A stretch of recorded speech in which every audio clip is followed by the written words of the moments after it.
know the National Housing Trust Fund law and regulations. This is going to be a 5-part series. Hello, my name is Ed Gralmick. I'm with the National Low-Income Housing Coalition. Welcome to Getting to Know the National Housing Trust Fund law and regulations.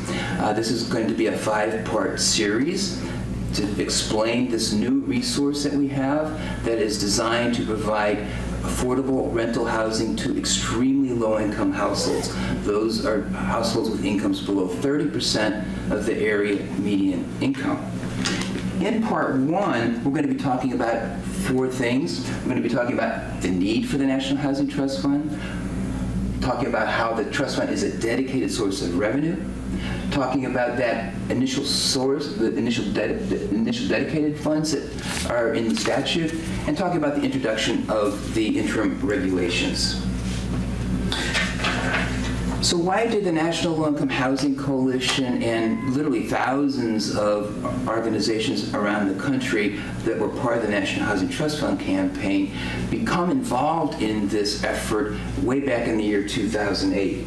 Well, here are some relatively recent figures to show that the purpose of the National Housing Trust Fund is to address the gap in rental housing that's both affordable and available to extremely low-income renter households.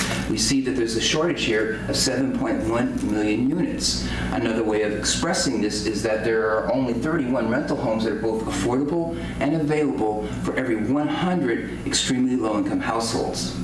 And 75% of these households are spending more than 50% of their income for rent and utilities. They are severely cost burdened.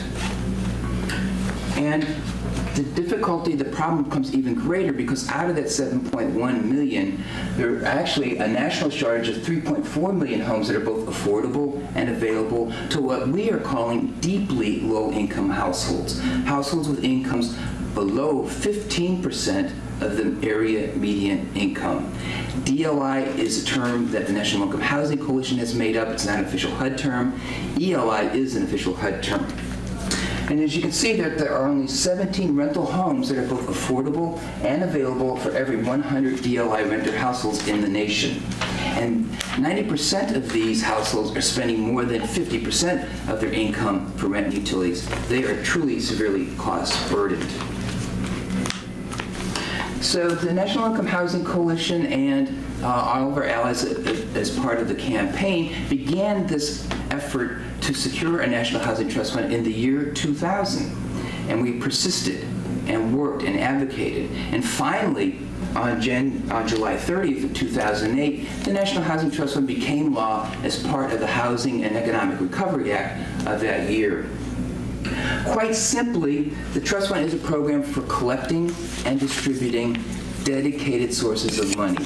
And by dedicated sources of money, I mean money that is not subject to the congressional appropriations cuts that have been happening year in and year out recently.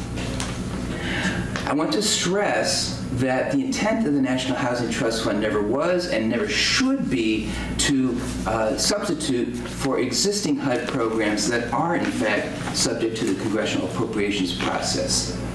The intent of the National Housing Trust Fund is to augment, to increase the amount of money that's available to help meet this grave shortage of housing that's affordable and available to extremely low-income households. Basically, the National Housing Trust Fund is going to operate as a block grant to the states. It will not go directly to cities and counties the way home and CDBG money do, so it's quite different. Now, although the trust fund was created in the year 2008, unfortunately, no money has gone to it yet. The first dedicated sources of money were to come from an assessment of 4.2 basis points on the new business of Fannie Mae and Freddie Mac. Fannie Mae and Freddie Mac are the secondary mortgage markets or the government-sponsored enterprises you might have heard of. And 4.2 basis points is simply 0.042%, a very, very, very small assessment on the new mortgages, both multifamily and single family, that Fannie Mae and Freddie Mac purchased from banks and other financial institutions over the course of a year. Out of that assessment, 65% is to go to the National Housing Trust Fund, 35% is to go to the Capital Magnet Fund. We are not going to be talking about the Capital Magnet Fund in this series. Now, before the funds could actually get to the National Housing Trust Fund, Fannie Mae and Freddie Mac were hit by the banking crisis of the year 2008. So this dedicated source of money was unfortunately put on hold.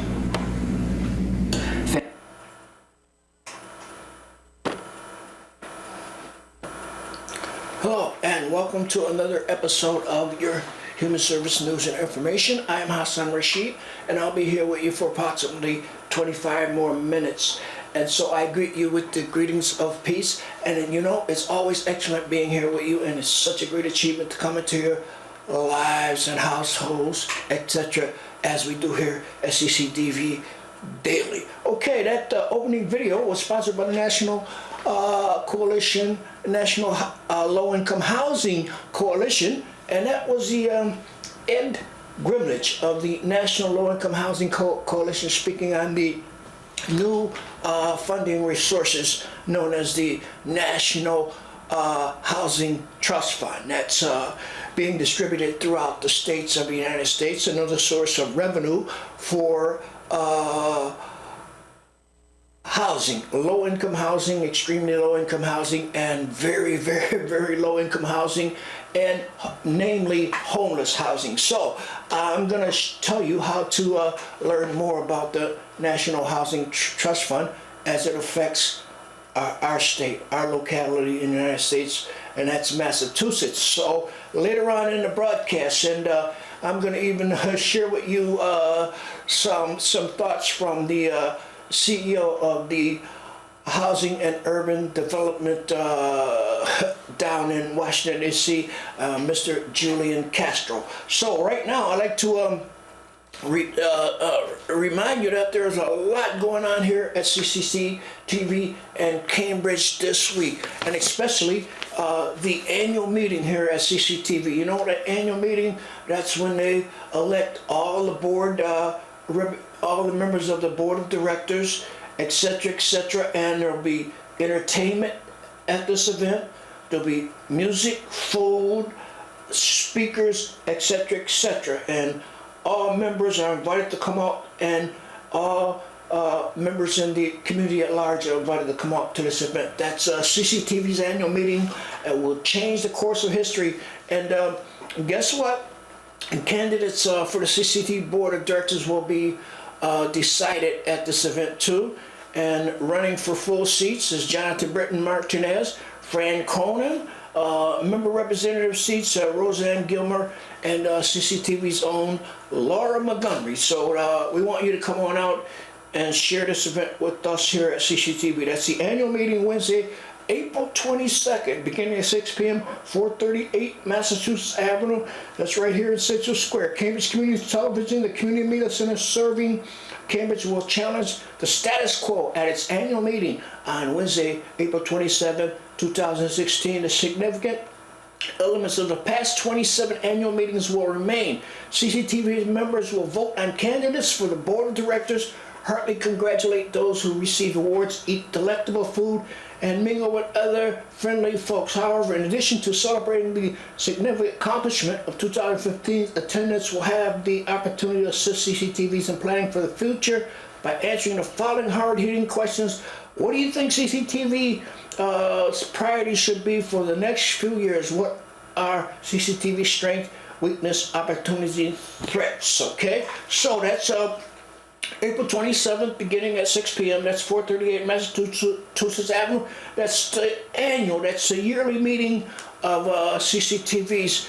That this year, the theme will be Change the Course of History. So you want to be there at this event. It's going to be CCTV's own Laura Montgomery is running for member representative. So I want you to come out and vote for Laura, okay? Other things happening at CCTV, that's April, the Sound of Movies. That's Thursday, the 21st, 6 p.m. to 9 p.m. The sound designers communicate the immersing the audience in sonic universe unique to the narrative. The seminar class will cover the concepts of creating folly, layering individual elements into complex and sound effects, and how sound can affect one's perception of time and space. Instructor Scotty Verco. And that's April. The Sound of Movies. That's Thursday, 2006. April 2016, April 21st, 6 p.m. to 9 p.m. And then there's a May election 2016 in the media, the Thursday, May 12th, 6 p.m. to 9 p.m. What impact has the media played on election 2016? How has U.S. presidential candidates benefited and been hurt by bias in news coverage? Learn how to really analyze the news in this exciting free class center on current events. Instructor, that's CCTV's own Frank Morris, okay? And June, professional development screening and distributing your work. That's Thursday, June 9, 6 p.m. to 9 p.m. So if you're interested in any of these classes that you just heard me announce, you can contact CCTVs at this number for additional information. That's 617-661-6900, or visit the website to sign up. That's www.cctvcambridge.org. Once again, that's www.cctvcambridge.org. Okay. And there's one more thing about CCTV that I want to tell you about. Okay, no, we're gonna move on, but I just want to remind you that April 27th, that's the big annual meeting event here at CCTV. Starts at 6 p.m. So you make sure you get over here and share this event with all the CCTV members and all those who are affiliated with the CCTV right here. So additional information, you can call 617-661-6900 and find out how you can become a part of the annual meeting event here at CCTV on April 27th. Okay, this is a reminder that tonight at 6 p.m., that's Wednesday, that's tonight, April 20th, 6 p.m., Community Arts Center Gym, 119 Windsor Street, Cambridge, Massachusetts. All are welcome. That's West African drumming and dance performance. That's right at the community center tonight. That's 6 p.m. Community Arts Center Gym, 119 Windsor Street. So this is the last call. You're all invited to come on out. Donations is $5. Kids are free. No one will be turned away for lack of funds. That's West African drumming and dance performance, Wednesday, April 20th, that's today, 6 p.m. Community Arts Center, 119 Windsor Street, Cambridge, Massachusetts. Okay, and that's I'd like to remind you also that CCTV is participating in the Cambridge Science Festival that's going on right there at MIT, and they have a special offering here at the Science Festival. So if you like additional information about the Science Festival and CCTV's participation in it, you come on in to CCTV 438 Massachusetts Avenue, here we go, and pick up the latest edition of Open Studios. That's a CCTV's newsletter, and they'll tell you all about how CCTV is participating with the special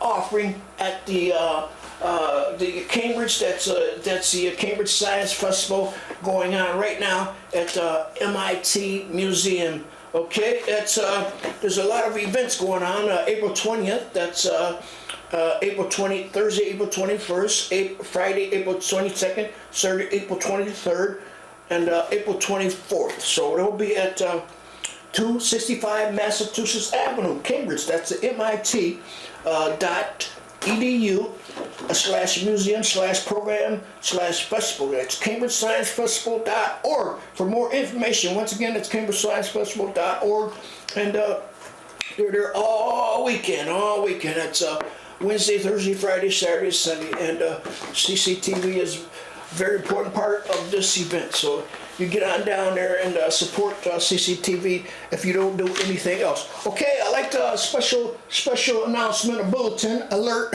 whatever you want to call it. But a while back, a group of young high school students went into the city council, and they petitioned the city council to remove Andrew Jackson from the $20 bill. Well, guess what? Today it just came out, and guess what? Harriet Tubman will replace Andrew Jackson on the $20 $20 bill. That's Harriet Tubman. She was a freedom fighter, and she was a black abolitionist who went below the Civil War boundaries, Civil War lines into the South, where the North and South were divided during the Civil War, and brought slaves out of the Deep South back into the North. So she was an Underground Railway black Madonna, if you want to put it that way. Harriet Tubman. She will replace Andrew Jackson on the $20 bill. And you know, Andrew Jackson, he did a lot of wrong to the Seminole people, Aborigine people in Florida. He was a terrible person, and the high school students from Cambridge went in and they brought a petition to the Cambridge City Council to support removing Andrew Jackson about a year ago at the Cambridge City Council, and nothing was done about it. But eventually, you see, God works in mysterious ways. Now they're removing Andrew Jackson from a $20 bill and replacing it with Harriet Tubman, the freedom fighter. So congratulations to that. And I know they'll be celebrating over in Auburn, New York, where they have Harriet Tubman had her headquarters. And there's the Harriet Tubman Museum in Auburn, New York. And I know they'll be celebrating that tonight. So all praises due to God for this, okay? We have Harriet Tubman replacing Andrew Jackson, the 6th president of the United States, on a $20 bill. Okay, like a few more things about Cambridge here. The Massachusetts History Conference is coming up. That's Mass History Conference 2016.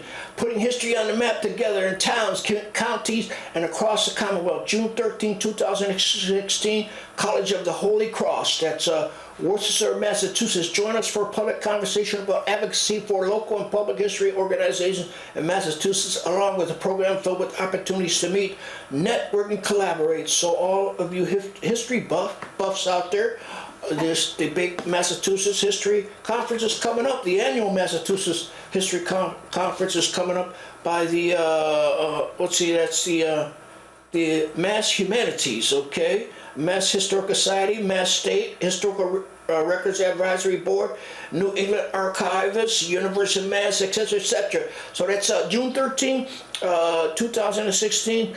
And for additional information, let's see. You can go to the website of masshumanities.org. That's masshumanities.org for additional information about the Mass History Conference. Okay, right now we're gonna go to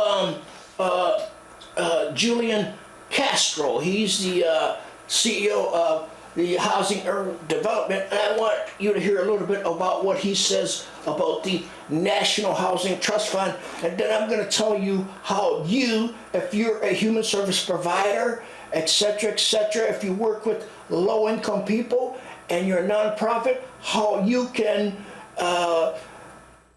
apply for a funding in Massachusetts will receive $3 million as its allotment, state allotment for the National Housing Trust Fund. I want to tell you how you can apply for that fund if you're a human service provider or a nonprofit organization that work with homeless, low-income people, etc., etc. But right now, I want you to get a little insight from Julian Castro, who is the CEO of HUD. Okay, let's see, Mr. Castro. All right, here we go. Housing Trust Fund. For many American families, a home represents more than just bricks and mortar. It's where we start and end our days.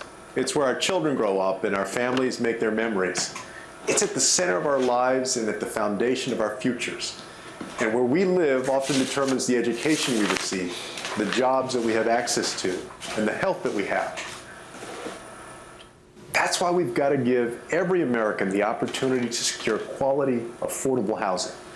The National Housing Trust Fund will play an important role in creating these opportunities. It was established as part of the Housing and Economic Recovery Act of 2008 to produce housing for folks of modest means including vulnerable communities like those experiencing homelessness. But for years, it couldn't fulfill its mission because its funding sources, Fannie Mae and Freddie Mac, were in the process of rebuilding after the crisis. Now that our housing market continues to gain strength and Fannie and Freddie have rebounded, the Federal Housing Finance Agency announced last year that it would make resources available to bring the fund to life.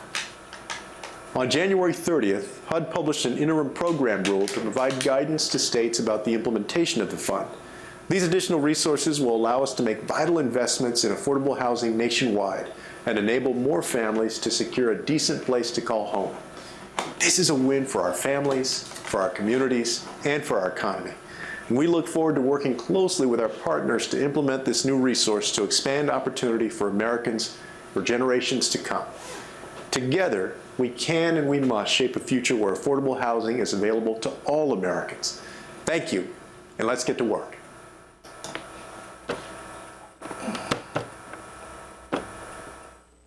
Okay, that was CEO of the Housing and Urban Development, Julian Castro, and a little information that he's sharing with you about the National Housing Trust Fund. Okay, so now it has been done and finalized. The final law, the final everything is out on this, and the money is coming down to the states. So if you'd like more information about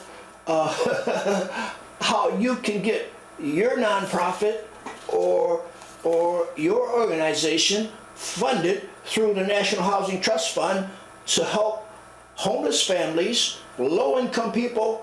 Okay, if you're a human service provider, you can contact, okay, I'm going to give it to you now. The Department of Housing and Community Development. So they're the ones who have been agency that's been designated to handle National Housing Trust Fund in Massachusetts, and the undersecretary there is Crystal Cornegie. Okay, that's the Department of Housing and Community Development, 100 Cambridge Street, Suite 300, Boston, 02111. So if you like to inquire about more information about how you can participate in the National Housing Trust Fund and apply for funding for your agency, nonprofit, human service provider agency that work directly with homeless people, you can call 617-573-1101. That's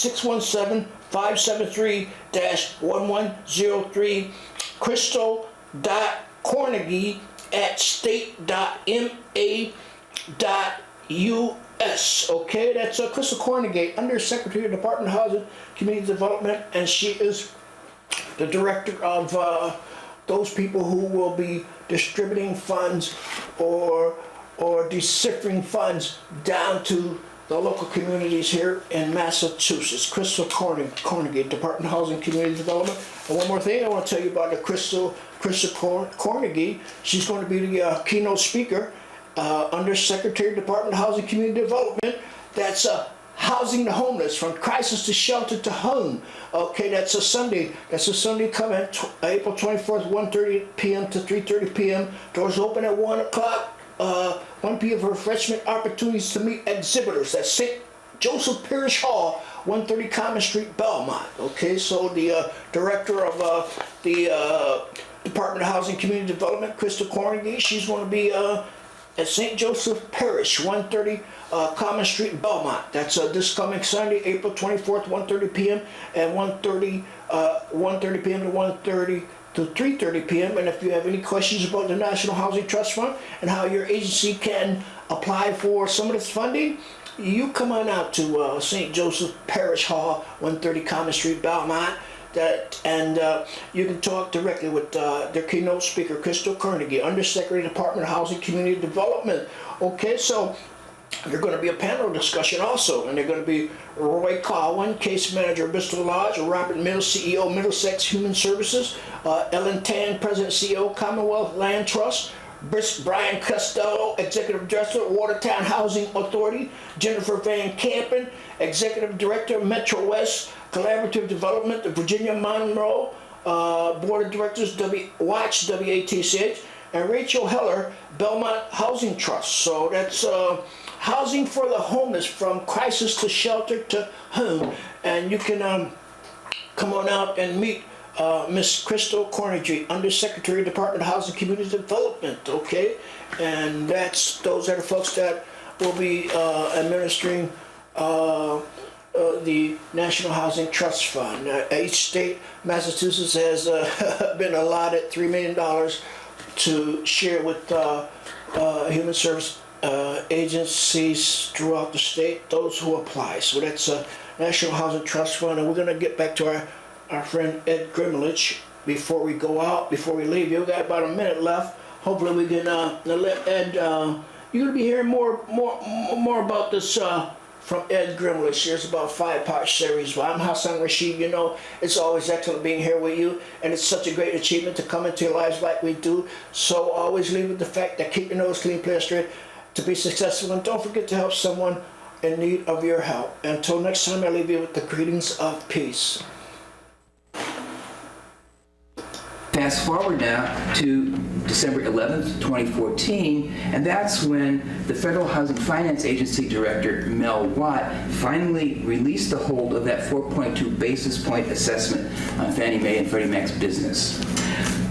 Mr. Watt also directed Fannie Mae and Freddie Mac to set aside these funds beginning January 1st of the year 2015, and he told Fannie Mae and Freddie Mac to be ready to transfer whatever money they collected, whatever assessment they collected throughout the calendar year 2015, send that within 60 days over to the Treasury Department to be designated for HUD and the National Housing Trust Fund and the Capital Magnet Fund.